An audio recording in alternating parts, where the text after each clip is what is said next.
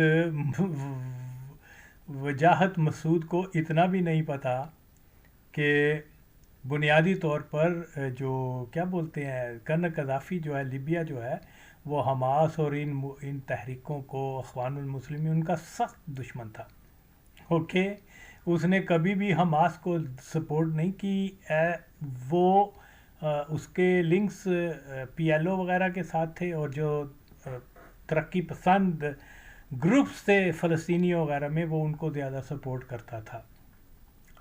تو یہاں جو ہے، کیونکہ حماس جو ہے وہ اخوان المسلمین لنکڈ ہے، تو اس لیے کرنل قذافی کے خلاف جو ہے سب سے زیادہ جو ٹیررزم، اس کی حکومت کو نقصان پہنچانے، حتیٰ کہ اس کا مرڈر کرنے کی کوشش وہ اخوانوں نے کرنے کی کوشش کی ہوئی ہے. تو اس لیے بہرحال پھر وہ کہہ رہا ہے یہ لیبیا نے جو ہے انتہا پسندوں کی ہمیشہ سپورٹ کی ہے، اور ان کو یہ پراکسی کے طور پر. اس حرامزادے کو یہ بھی نہیں پتا کہ لیبیا جو ہے اس نے مختلف ممالک میں آزادی کی تحریکوں کو ڈیفینڈ کیا ہوا ہے، ان کو سپورٹ کی ہوئی ہے. حتیٰ کہ یہ جو کیا بولتے ہیں IRA تھی، آئرش ریپبلکن آرمی، اس کو سپورٹ کرتا تھا. اوکے. اور بہت ساری ایسی تحریکیں جو کہ سامراجی بلاک کے خلاف تھیں، جو کہ کیا بولتے ہیں جو اخوان المسلمین اور ایسی آئیڈیالوجی رکھنے والے ان شدت پسند سو کالڈ مسلم گروپس وغیرہ، ان کے خلاف گروپوں کو وہ سپورٹ کیا کرتا تھا. پھر وہ کہہ رہا ہے پاکستان میں بھی اس نے انتہا پسندوں کو سپورٹ کی، حالانکہ اس نے پروگریسو ایلیمنٹ آف پاکستان ان کی سپورٹ کی تھی. اوکے. جس میں پیپلز پارٹی کے گروپ شامل ہیں، جس میں جناب وہ بریگیڈیئر عثمان خالد تھا، جس نے وہ پیپلز لبریشن آرگنائزیشن بنائی تھی، جس کا میں بھی ایک بنیادی ممبر بھی تھا. خیر یہ کوئی شدت پسند اسلامی موومنٹ تو نہیں تھی. پھر اس نے الذوالافکار کو، پیپلز پارٹی کو، اور بہت سارے ترقی پسند لوگ جو تھے جو پاکستان میں جنرل ضیاء الحق کے خلاف تھے، جو ایک سو کولڈ انتہا پسند تھا تو قادیانی، لیکن اس کو انتہا پسند مسلم کے طور پر کہا جاتا ہے. تو ان فورسز کو ذوالفقار علی کرنل قذافی نے سپورٹ کیا تھا. اوکے. اس نے افریقہ میں جو ہے کیا بولتے ہیں اس کو، منڈیلا کی موومنٹ کو سپورٹ کیا. وہ انتہا پسند تھے، وہ آزادی خواہ تھے. اسی طریقے سے اس نے اور بہت ساری آرگنائزیشنز کو جو کہ اینٹی سامراج تھیں ان کو سپورٹ کیا. اور یہ ماچوت کیا کہہ رہا ہے کہ اس نے انتہا پسندوں کو سپورٹ کیا، پراکسی بنائی، یہ کیا. یہ انتہا پسند لوگ نہیں تھے، یہ اس سینس میں یہ تو فریڈم فائٹر تھے، یہ تو ڈیموکریٹک موومنٹ کے حامی سپورٹ، جیسے پیپلز پارٹی کو اس نے سپورٹ کیا کہ پیپلز پارٹی کا کیا کہنا تھا کہ جی ہم پاکستان میں جمہوریت لانا چاہتے ہیں.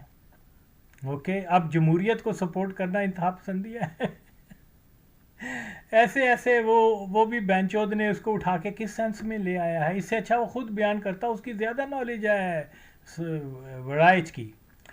تو یہاں یہ بات جو ہے یہ سمجھنا بہت ضروری ہے کہ ان لوگوں کو جو بنیادی ایک سبجیکٹ کی بنیاد ہی نہیں جانتے اور یہاں لے آتے ہیں صرف اس لیے کہ وہ قادیانی ہیں. اوکے. اور وہ قادیانیوں کی جو جھوٹ ہے اس کو پھیلا کے لوگوں کو گمراہ کرتے ہیں.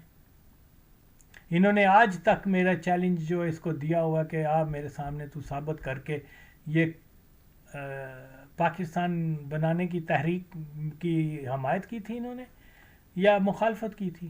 مخالفت کی تھی آخری وقت تک. یہ ماچوت کو اس کو تو یہ بھی نہیں پتا کہ 13 جون 1947 تک جو ہے مرزا محمود کہہ رہا تھا کہ ہم پاکستان بنانے کے حق میں نہیں ہیں. تو یہ آج سارا کریڈٹ دے رہے ہیں جی یہ بنایا تھا اس نے اور یہ اور وہ جی قائد اعظم کو وہاں بھیجا. سب جھوٹ بہن چوت بولتے ہیں یہ سارے.